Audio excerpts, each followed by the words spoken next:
The Toyota RAV4 sits on a dealer lot for 11 days. That's it.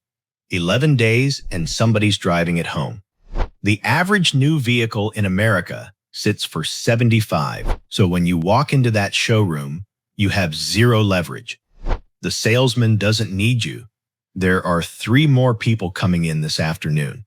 Now let me tell you about 4 SUVs sitting on those same lots right now, collecting dust. 66 days, 86 days, 106 days. Dealers would love for somebody to take them off their hands. Every one costs less than a RAV4. Every one is a compact crossover. Same size, same shopping trip, same parking spot. And here's the part almost nobody has caught up with. The 2026 RAV4 is a brand new vehicle, completely redesigned, first year on sale, hybrid only. You can't even buy a regular gas one anymore. Nobody on this planet has driven 1 to 200,000 miles because it hasn't existed long enough for anyone to try. You'd be paying full sticker with no room to haggle for something nobody has tested yet. These 4 are known quantities. That's the whole video. If you've ever walked into a dealership and felt like the one with no cards to play, hit that like button, because for once, this video puts them in your hand. Number 4. Hyundai Tucson.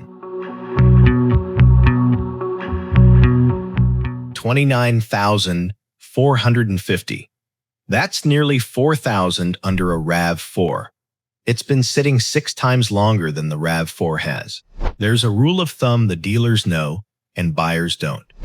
Once something has been on the lot more than 5 times longer than the segment leader, you have real negotiating room.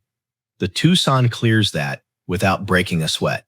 Under the hood, a 2.5-liter 4-cylinder with no turbocharger running through a regular 8-speed automatic. Real gears, not a CVT, 25 in town, 33 on the highway, and all-wheel drive is there if you want it. That matters more than people think. A turbo is one more thing to fail. A CVT is one more thing to fail.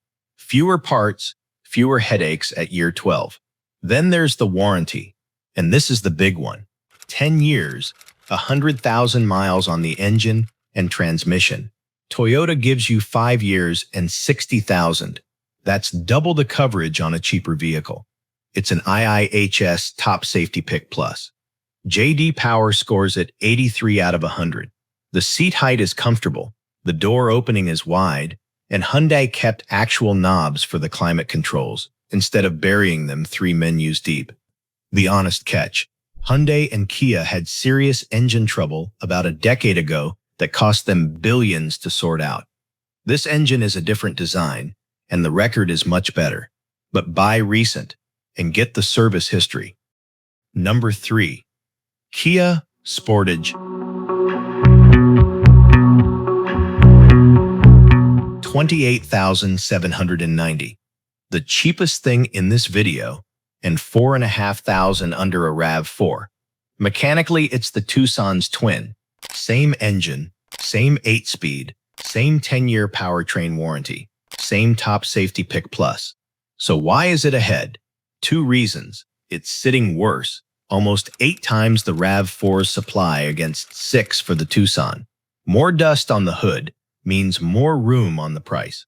And J.D. Power scores at 84, a point above the Tucson and above plenty of vehicles that cost twice as much. For an older driver, the Sportage does something I wish everybody would do. The windows are big and the roof pillars are thin, so you can actually see out of it. Backing out of a parking space isn't a guessing game. The seat sits right where you want it. You slide in, you don't climb up, and you don't drop down. Same honest catch as the Tucson. Same engine family, same history worth knowing about.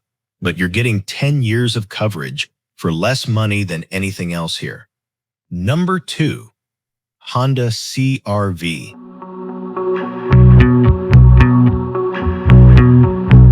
32,370. Still under a RAV4, though not by as much. I'm going to be upfront with you about this one, because it's the odd duck on the list. It doesn't sit. The CR-V moves in about 25 days.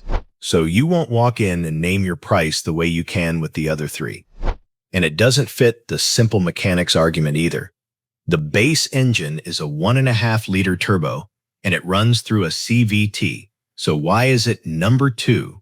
Because it's the only compact crossover in America where I can actually prove the claim in the title. There's a study that tracks how many vehicles on the road have crossed 250,000 miles. The RAV4 comes in at 7.3%. The CR-V comes in at 10.6%. That's not a guess or a prediction. Those are real vehicles on real roads right now. The CR-V's typical high-mileage example runs close to 216,000 miles. Everything else on this list, I'm making a case. With the CR-V, I'm reading you a number. And think about what that number means in plain terms. If you drive 12,000 miles a year, 250,000 miles is around 20 years of driving. That's not a car. That's the rest of your driving life. And Honda as a brand sits second only to Toyota and Lexus for getting vehicles to 250,000 miles. Nobody else is close. For seniors, it's about as good as this segment gets.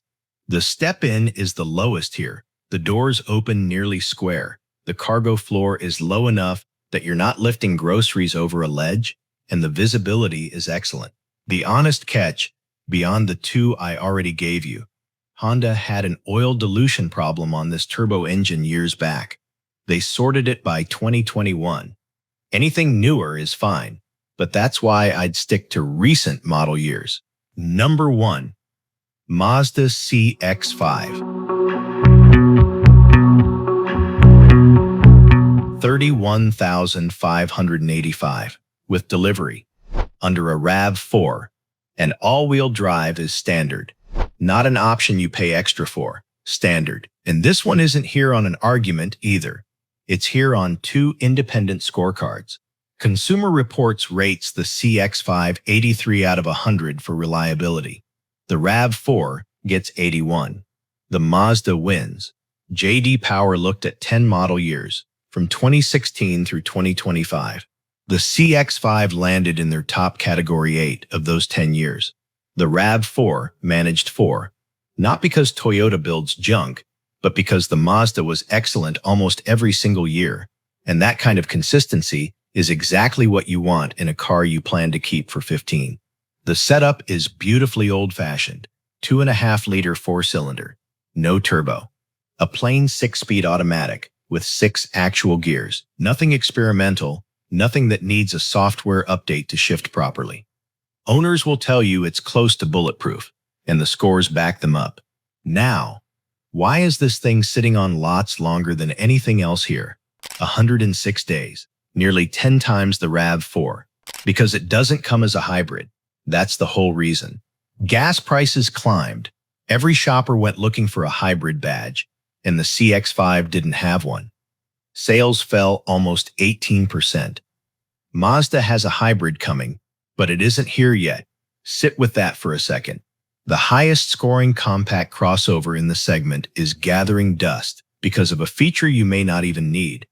If you drive 8,000 miles a year, a hybrid saves you a couple $100 and hands you a battery pack to worry about down the road. The market punished this SUV for something that has nothing to do with how long it lasts. That's your opportunity.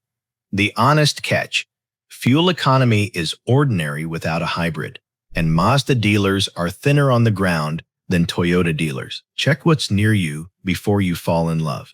I'm not telling you the RAV4 is a bad SUV. It absolutely isn't. Toyota has the best long-term record in the business. No one argues that. The dealer network is enormous, resale is outstanding, and the hybrid system in the new one is Toyota's 5th generation of the technology. They've been refining it for over 20 years. But you're paying full price, with no leverage, for a first-year redesign that nobody has run to high mileage yet. And you're paying more than any of these 4. If that trade sounds fine to you, go buy one with a clear conscience. I mean that. And here's something surprising I turned up while I was digging.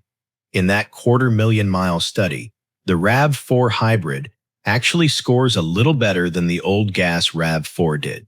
The part everybody assumes is the weak link turns out to be the tougher one. If you already own a hybrid, that's good news.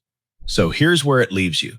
4 compact crossovers, all cheaper, all easy to get in and out of, all with a longer paper trail than the RAV4 you'd sign for today.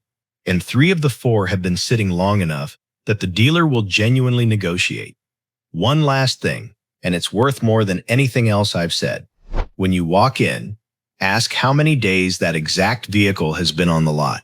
Not the model, that one, the one you're standing next to. They know, and the moment you ask, the conversation changes.